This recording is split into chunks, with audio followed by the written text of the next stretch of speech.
Biden forced out. That's an opinion that's coming from Tim Cast. We're going to see, did he get forced out? Or was he out and they just realized he's out? Or did they just realize that they can't go forward with him after the debate?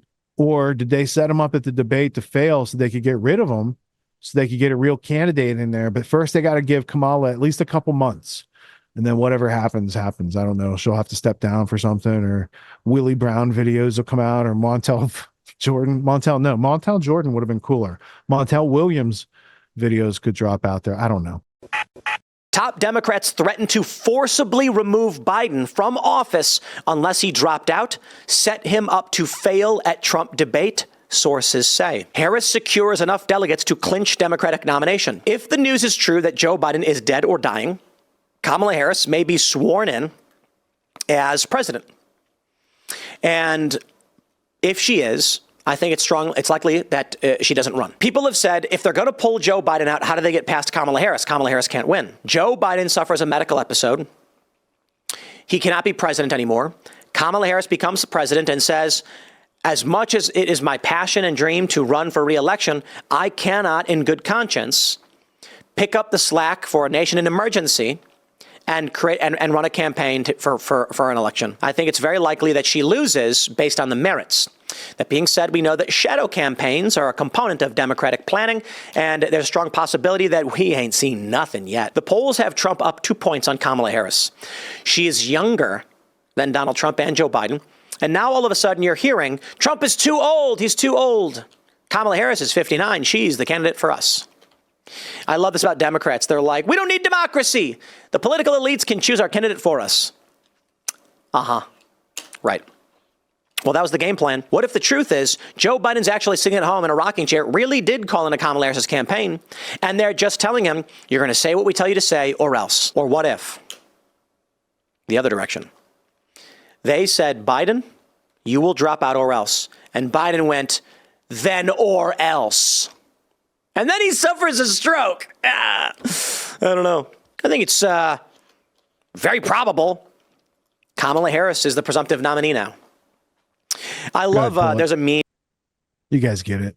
All right. So Kamala, I'm trying to say her name properly, Harris became the nominee. Not yet. Or they're going to have a virtual DNC or something. So who was running the United States? Biden was kind of MIA early last week. They're asking, is Kamala in control? Has she been made president? What's going on? So we have a video from Really Graceful who asks, and it kind of answers that question a little bit. Who's greeting BB is more important. You know, when the real president gets here, who greeted him? And then we have the truth about Kamala, because Megyn Kelly also had some things to say about how Kamala made her way to fame. I mean, power. I mean, fame and power, as Luke's T-shirt earlier was showing. This is the kind of official, unofficial Kamala Harris and Pete Buttigieg 2024 political shirt. Who is even running our country right now? On Sunday, President Biden dropped out of the 2024 presidential race, making his announcement with a letter posted on social media. A sketchy letter with a sketchy signature and lacking the official White House seal. Apparently, his staffers only found out an hour before the letter was posted, and other staffers found out from his post on social media. And even stranger, Biden is missing in action with no public appearances since July 17th, when he was last seen exiting Air Force One.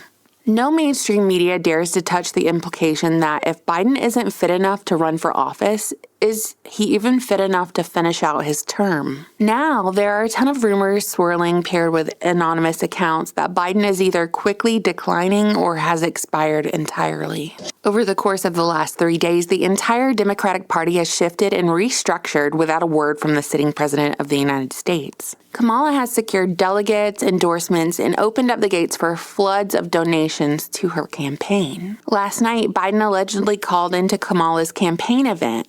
Take a listen. What do you notice?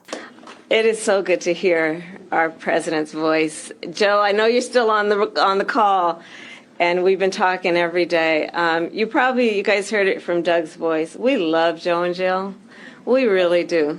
They truly are like family to us. And we do, everybody here does. It's mutual. I knew you were still there. You're not going anywhere, Joe. I'm watching you, kid. I'm watching you, kid. I love you. I love you, Joe. She almost says recording instead of call, and Biden is without a stutter. Reported by the New York Post today, Biden has canceled 9 trips that were scheduled for the next 2 weeks. This news came in around the same time as a letter from Biden's doctor saying that his COVID symptoms had nearly resolved. So just so we're clear and responsible in stating the obvious here, the White House has not provided any indication that Biden's condition is more serious than reported. But they're all liars anyway, so what is that worth? Also, was Biden even running the country to begin with? Obviously, the shadow government is at play during every presidency. But was Jill's hand hovering above the nuclear button this entire time? As Melissa from TruthStream Media pointed out, it's on record that President Woodrow Wilson had a stroke and his wife ran the White House while he was incapacitated. I will not be shamed out of discussing this by people who say it's slut shaming or it's not relevant. It is relevant when a young candidate tries to sleep her way into politics and into power. And that is what it appears Kamala Harris did when she was a young political aspirant in San Francisco, when she had an affair with a man 30 years older than she was. She was 29 to 30 and he was 60, Willie Brown, who was like the godfather of San Francisco politics and very well known. And sure enough, that relationship paid dividends for her in more ways than one. That's right, Megan. As you noted yesterday, it's completely fair game to talk about Willie Brown. It's how Kamala Harris went from a relatively unknown Alameda County prosecutor to the forefront of San Francisco social life and politics. Willie Brown was the most powerful politician in California when Kamala Harris started dating him. And he also gave her a number of positions. We're talking about $400,000 back in the 1990s. That's almost $800,000 in today's money. He appointed her to those positions that paid her lucratively. He gave her the keys to a BMW.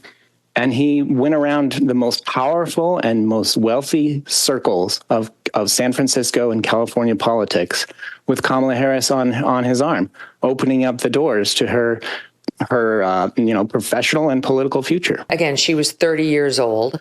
He was at the time Democratic Speaker of the California State Assembly, quoting here from a Washington Examiner piece, which is very good. The position that he gave her on the California Medical Assistance Commission in 1994 paid at that time over $70,000 a year, which is about $120,000 in current money. And she served on the board until 1998, so about 4 years. That medical commission met twice a month. So for 2 meetings a month, she was getting the equivalent of $120,000. And you know why Democrats in San Francisco were mad about it? It wasn't because she wasn't qualified, which she wasn't. It was because those positions are supposed to be saved for only the most prized Democrats who Willie Brown really owed favors to, who did really, amazing things to keep Willie Brown in power. But instead, he gave one to his lover. He was, by the way, still married. He did give her a lot of positions, reportedly. And that's how you climb the political ladder, apparently, in San Francisco. Is that shocking to you, Scott? Well, I mean, obviously not. I mean, it's just all, gosh dang it, what's the word for that? When you give, well, yes, Haktua. See, there you go. Nice callback. There you go. But it's like, when you give preferential positions to family members or people in your inner circle or people who just sleep their way up. Nepotism. There you go. Yeah. It's right next to incest usually. No, I'm just kidding. I mean, basically. It's a Biden joke. Sorry. Oh, yeah. Some of that shower power. That's what I'm saying. Yeah. I mean, really, kind of my biggest takeaway from all that was just like it's obvious on his face now that the presidential office has no power. Or the president himself has no power. I mean, we've seen it. We've been saying it for years now with Biden, but now, where is Biden? Is Biden, who knows? It's like, how many Bidens are there, right? How many Bidens does it take to run the presidential office, right? It's like, so now we know that it's run by higher ups and other interests and who knows, right? I think though, the proof of the deep state involvement with his campaign was that the deep state blocked his son's laptop so that he could become president. Biden didn't block that. He didn't call the FBI. He's like, hey, my kid's going to get caught with all this stuff with 3 laptops. You guys just tell everyone it's Russian. It's disinformation. No. Biden's handlers said, we got to protect our investment. This guy is about to, go and beat Trump with whatever they had pulled with their democratic rearranging, acceleration, fertilization of the election that they said in Time magazine. I forget their phrasing, right? They like bumped it. They nudged the election or whatever they said. They had to save democracy, but this is a constitutional republic. So I say, democracy killed Socrates. He asked a lot of good questions.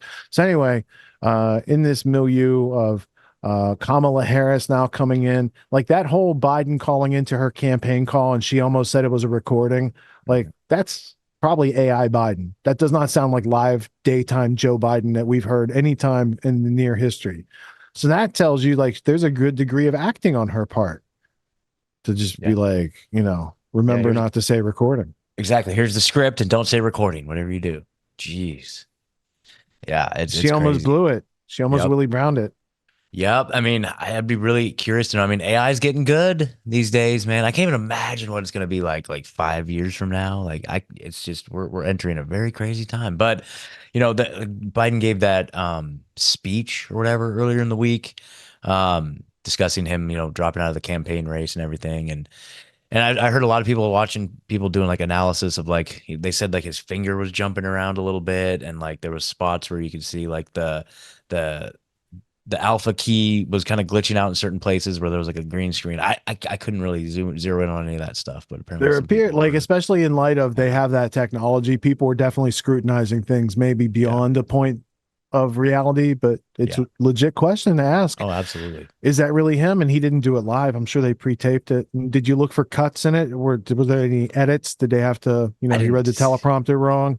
I didn't see any, but I saw an Instagram reel pop up, which, by the way, just a side note real quick. I now had to get a new Instagram account because my Rebunked Instagram got nuked last week. So all of you out there, come follow me on my new account. Rebunked New is the Instagram handle. So pleading, trying to build. After this, you'll go to Rebunked. After that, Rebunked. Exactly. But it's a useful public service announcement. So basically what it was is I was doing some work with Unjected where I was trying to export the follower list for Unjected. Yeah. She had asked me to basically go in and find all the accounts with large followings and make a list so that we could reach out once the new app drops. We got an app dropping next month. Actual cell phone app's going to be legit. But anyway, so I was doing some marketing research, and instead of just going through the whole 53,000 person list, one by one, I was like, there's got to be a tool or something out there I could use. So I found a website that said that they had a service that would basically create a CSV file for all of the followers. You just, point towards an account and it will export a CSV file for you. But it had to link to an existing Instagram account. So I synced it up with my Rebunked Instagram account. I started running it, and it flagged my account for spam. Okay. And I appealed it, and they said, no, you're done. Deleted account, lose access forever. And I was like, wow, that is some bullshit. So anyway, so it wasn't like I was censored or anything like that. I was just, So if you're out there, anybody using third-party tools integrating with Instagram, be very careful. Yeah, that was nuts. Yeah. But anyway. Yeah. Well, I think that everyone that's coming to the VIP conference has been censored. I think most of these characters at the very independent producer conference where we're going to learn how to say no to the new world order, right? All these producers spend their time for years and years taking up their position and trying to fend off globalism. So as we take ourselves into the fall period of this year, I think it's only 40 days away. Look at that, VIP Summit. So if you want to get your tickets ahead of time, it's universityofreason.com/autonomy-VIP-summit-4. I know, but we're going to have a link in the Grand Theft World newsletter this week, and it'll be easy if you just want to click that way. Otherwise, you got to type in the URL. That's how you get in front of all the cool people that we're going to assemble. So it's going to be a bunch of colleagues, some of which have never been at the VIP conference before, some of which are going to have audiences that are getting connected to us, and some of us are getting connected to those new speakers, audiences. So in addition to learning how some of your favorite producers take up intellectual arms against their oppressor, it's going to be fun. It lowers the bar to entry. If you're looking to not be a spectator, this is kind of like how you can try on your producer skills. This is what other people had to do to be able to get their work out there, to get people to look at it, to consider it, to share it, all these great things. So learning just a couple of these topics that were being discussed on the summit could really help you expedite and flourish in your own way, so that you don't have to just be someone who's intaking, internalizing, processing information. You can actually learn how to express it. And many of the challenges that you think are in front of you will be demystified and simplified such that, yes, even you can do something like this. So I think that's where, Scott and LD and I all once upon a time started. We were watching on your side of the screen, and then we did a couple different things, and now we're over here. We're over here now. And we do things and we put them out. We put things out during the week, and that's called being a producer. So the Very Independent Producer Conference is going to take people who are producers in the freedom and liberty community, and it's going to be a nice mosaic, well-rounded mosaic of useful information for you, the audience, so you don't always have to be a spectator if you don't want to. Now, simultaneous to that, we have, no, not that. That's the wrong clip. Here we go. We have this. Autonomy is headed into season 12. Jeez, I better go think. Let me go to Grand Theft World and double check. Are we in season 12? Oh my goodness. Season 12 is coming up. This is the fall semester, if you will, of a lifelong training course. You have lifetime enrollment in the course, but it only takes 12 weeks to go through the first time. So if you're into some self-improvement before the end of the year, if you're looking to get your learning on, if you're looking to meet some new people who are courageously changing themselves and growing in the right direction, changing for the better, becoming more organized, more disciplined, more patient and polite, more confident, because you can navigate the course that life is throwing you at any given time. It's like how to learn anything. Here's an obstacle. We got to get past it to make the goal. We need methods. We need some tools. We need the camaraderie, the support, because when you're learning something, you're going to fail a couple times before you do it and before you get the feel for it. So if you're not willing to go through those early failures, then life's a whole lot tougher. So the way we lower the bar is twice a year. We do the autonomy training course. It is something that is antithetical to schooling. It's antithetical to college. And because if college and schooling didn't exist, you'd probably have a real education. You wouldn't need autonomy. But those of you who might be afflicted by public schooling or, university, not truth about the world, and you're trying to survive and thrive out there, it really helps to have those counterintuitive things that exist, but we just believe them to be the opposite way. Let's get those out of the way. Let's knot those, because it's like our understandings and beliefs can be all knotted up. And when you straighten it out and you actually understand, it makes sense. And when your doubts are cleared, you take action. That's how it works. So it's a systematic method to meet the unknowns, to relieve yourself of the doubts, leave yourself with the knowledge, understanding, history, experience, the wisdom that comes from that, and really unleash your learning capabilities and your potential. So if you're interested in that sort of workout, we are over at getautonomy.info, and you can learn more. And it's not a course that we sell to the public, but if you can navigate through the obstacles and prove yourself, most people who need the course and try hard are able to get into the course. You have to have a conversation with a human being. You have to talk to someone who's been there and done that and graduated from the course. That's one of the barriers to entry. That helps us keep people who aren't for the course out of the course, I guess. So if you think autonomy might be right for you, I promise you'll find a polite, courteous, patient graduate that would lead you toward how to get into the course. And if you're someone who doesn't like to show up at scheduled times and you like to waste other people's times or not communicate, you probably can't get into the course, because these are what we call barriers to entry. It's exclusive. It's not for everybody, and more people need it that can ever get through those obstacles. So we have a lot of fun. We do that consistently. We all grow in the right direction. It's a growing community around the world of international people. And you'd be surprised how many people in the world are into freedom, self-reliance, self-responsibility, and building in life without stealing and plundering from other people. So those are people that you might want to know about, as Joe Double would say.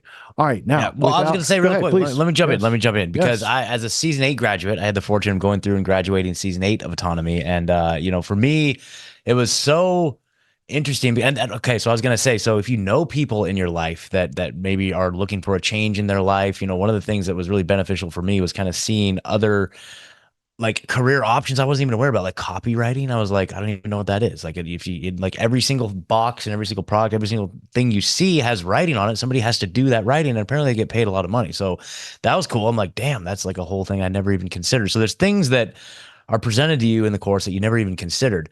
And then also if you know somebody that's kind of looking for a different path, like career wise or whatnot, or just kind of disillusioned with the world and not really sure where to go. I mean, without spilling too many beans, like the course starts off with like a really big, like deep, the way I took it, the way it felt to me was like deprogramming. Like it's a lot of the stuff.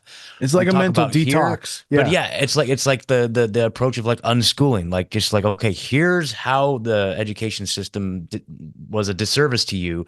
Here's what you should have been taught, and here's the direction we're going. And so I found that really valuable as well. So if there's people in your life that maybe don't see the full picture or really have an understanding about some of these topics of freedom and autonomy, literally autonomy that we talk about, it's a really good way to kind of help deprogram people away from what they've you don't know any different. You don't know any different. You've given a public school education. You don't know anything different than that. And so it's like to be able to thrive in the world in an entrepreneurial way.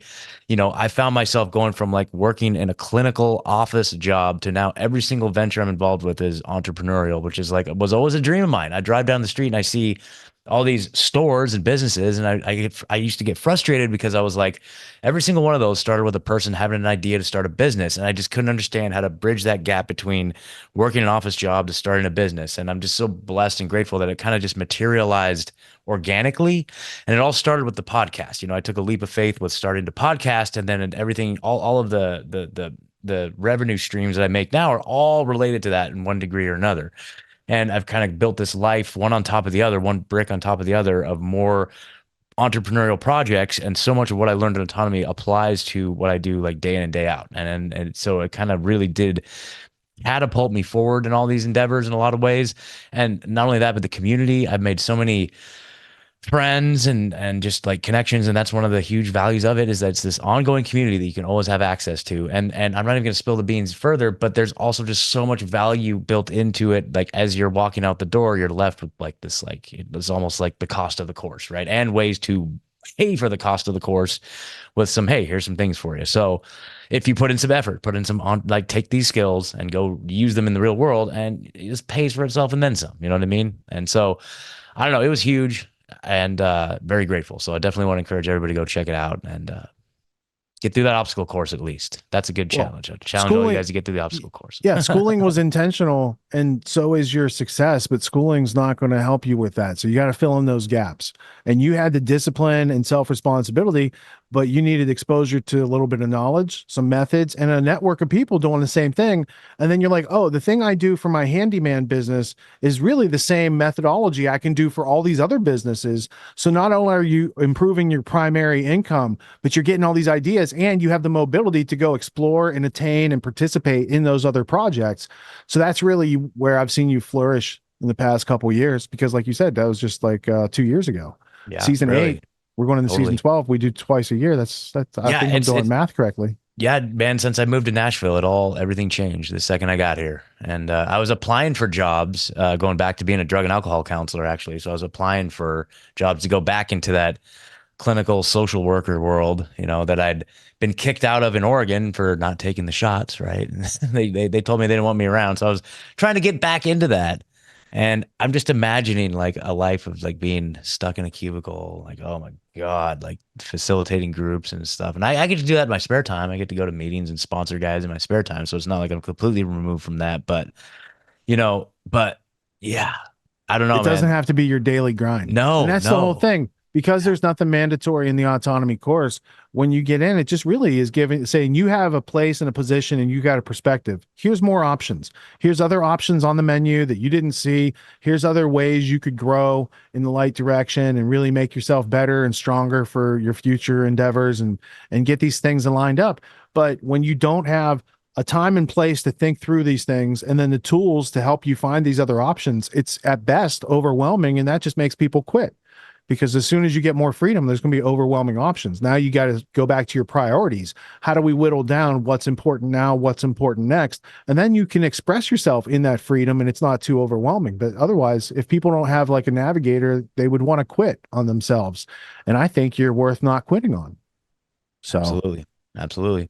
And then the VIP Summit too. I've had the privilege of being involved in a couple of those, and those are inspiring as well. I mean, it's like a free seminar. You get to hear other people's kind of stories of how they came up in the world, and some of these skills that you will learn in autonomy. You know, it's just like this is how they are used in the real world, and how these people learned how to thrive and apply them in real life. So I definitely recommend that as well. Yeah, this is just a place where we're trying to lower the barrier to entry, lower the bar to like becoming a producer. Like people, they make themselves think it's harder than it is.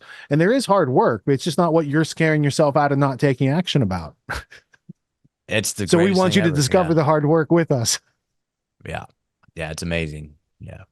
Come join us. Come join us. All right. So getautonomy.info if you're interested in outgrowing your status quo before the end of the year. And you're going to meet a lot of cool people. It looks like we're going to trend toward 100 people this season. And beyond that, I can't remember everyone's names, but this will be one of the fullest seasons we've had.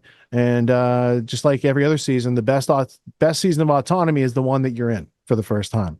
That's what everyone seems to take from that. All right. So now, without further ado, we do have some more Kamala stuff to put on the record real quick, though. Yeah, we're going to go dice. I might skip the Timcast, but there's 2 dice clips and I wanted to put something between them. If you guys don't if you don't mind, like meat on top of meat, we'll take out that piece of bread, which was the Timcast.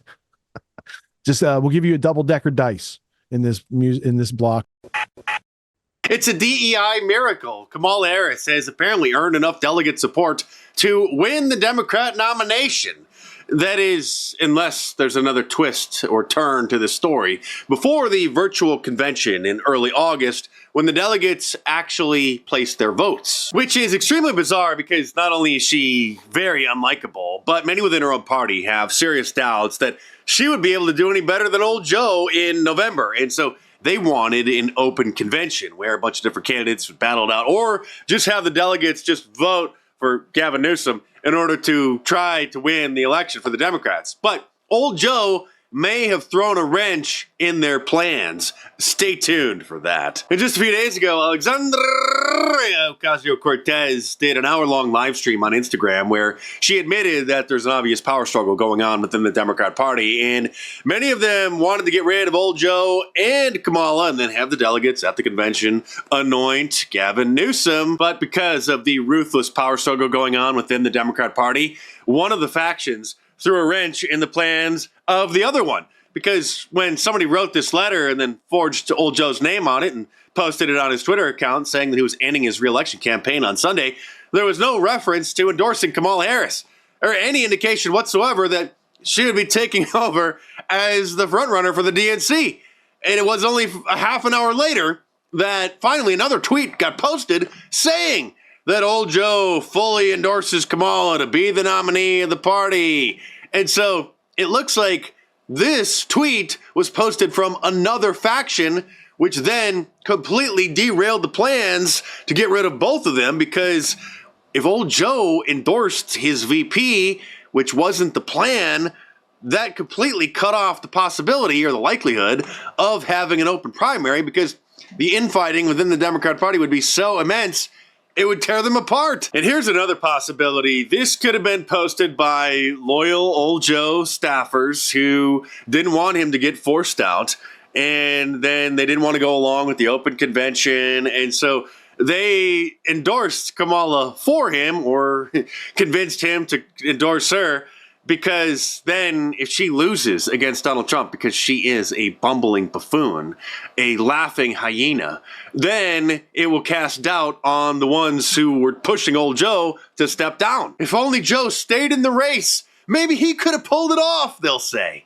And now the liberal media is having a complete meltdown over us daring to criticize Kamala because she's a black woman. She's above reproach. You can see how quickly they tried to steal the unity narrative. And I've heard from inside Republican circles and right-wing media. We're trying to steal their unity, she says. That the hate campaign against Kamala Harris has begun. You'll notice they purposefully pronounce her name wrong. They say Kamala. They do it all the time. It is on purpose. But the talk is to start that hate campaign and get it going and start it churning. That's literally the new talking point, is if you call her Kamala Harris, like I've been doing, I think, for years. I don't even care how you pronounce her name. And I know Tucker likes to mispronounce people's names as well. That's the new talking point from the Democrats, is now that's hate speech. I think it's a good time to try and get this pronunciation right once and for all. I tell you what it's not. It is not Kamala Harris. It is not Kamala Harris. It is Kamala Harris, according to her own memoir in 2019. Okay, whatever. Meanwhile, we haven't seen any proof of life from old Joe in a week now, since he was supposedly diagnosed with COVID, even though he is quadruple vaxxed, or is it octo-vaxxed now by this time? And so then a Las Vegas hospital went on standby to treat Joe Biden because he had COVID again. He got it the first time back in 2022, despite being triple vaxxed at the time. And why would a hospital be on standby to treat old Joe for COVID when he is quadruple vaxxed? And they used to tell us this. If you're vaccinated, you're not going to be hospitalized. You're not going to get COVID if you have these vaccinations. Yeah.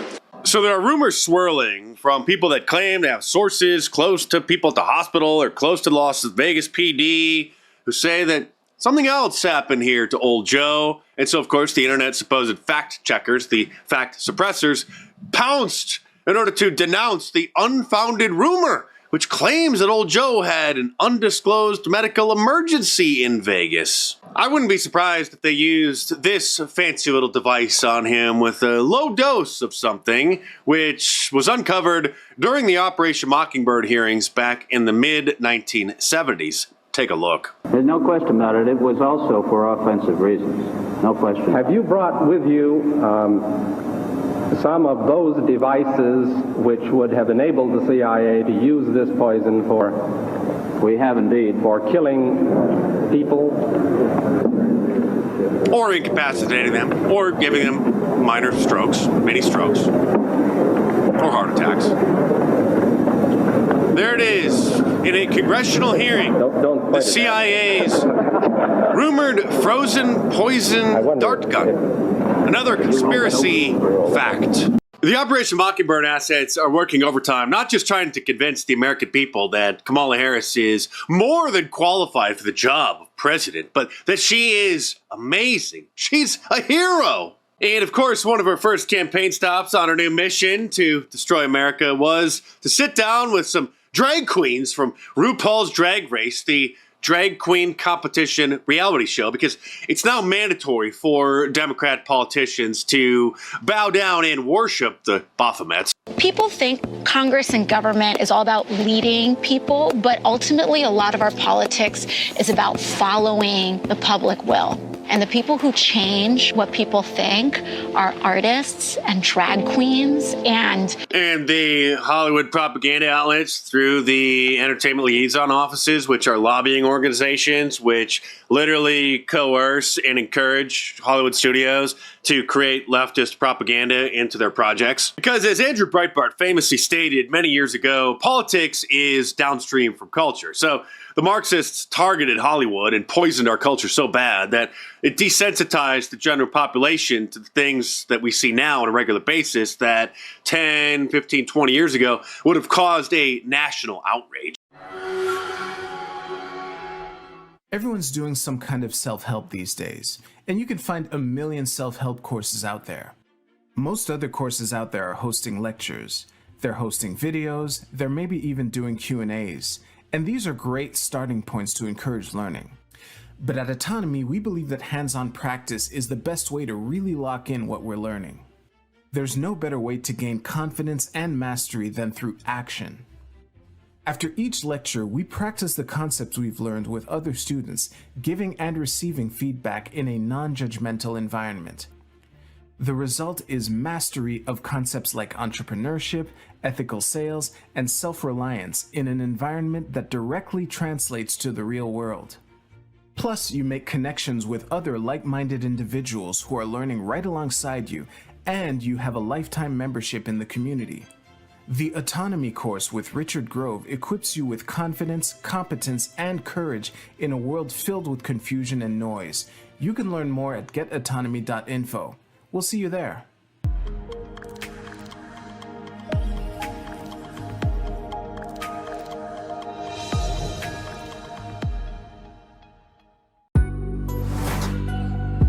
What makes the Grand Theft World podcast unique, invigorating, exciting, and informative? Most other podcasts out there are either doing straight up interviews or they're just covering the daily news. They're covering current events from the day they happened. And that is effective. It's useful. It's a great starting point. And then sometimes these current events change during the week past the first story. So we like to give it a little time. You have to wait till some of the dust settles on these stories in order to give them accurate coverage. And the other thing that's really missing in the media landscape is covering the articles that are coming out every day. That's great. That's necessary. But who's bringing in contextual history so that you can understand what has been going on for decades and decades to lead up to the machinations and actions that we see unfolding today? So what we do here on the podcast is we cover current events. Many of these things are censored, but we wait about a week. As a forensic historian, I focused mainly through my career on the history of globalism and collectivism and things that they call maybe the New World Order. There's a lot of facts to these sort of circumstances, groups, events, activities, working groups that they've had over time. So for Grand Theft World listeners, we not only break down the current events, most of which that are censored during the week, we provide you with contextual history, we give you the source notes, the references, we do deep dives, and this really empowers you with an understanding of context and history so that you can make more informed decisions in your life. There's also a community, a membership where you guys can actually ask questions and we can get into the show and we can share evidence. And there's a town hall weekly for Grand Theft World for those who listen to it and are interested in covering the stories that we don't get to during a 6-hour show. Listening to it an hour a day, you could easily consume the week's news, but you're going to have substance and meaning and context and understanding. And with that, you can make higher quality decisions in your life. So if you're interested in more quality in your life, go to grandtheftworld.com, click podcast at the top, and we'll see you there. Thank you. These allegations are false. This isn't Grand Theft Auto, folks. This isn't a video game. What are the most surprising things that you discovered once you started pulling on that thread? Who he was connected to, what institutions he was influential over, what events he participated in? Come on, man. What are we talking about? Come on, man. No. You don't have to think about it, dude. I got this quote because you said you didn't know much about Klaus Schwab. I made it my job to, as soon as this happened, I'm like, okay, this guy's their front man. Let me learn about the official history of the World Economic Forum. I got their 40-year history. I got every book that Klaus Schwab has written or ghostwritten. I went through those books. This is one of the most interesting passages. Come on, man.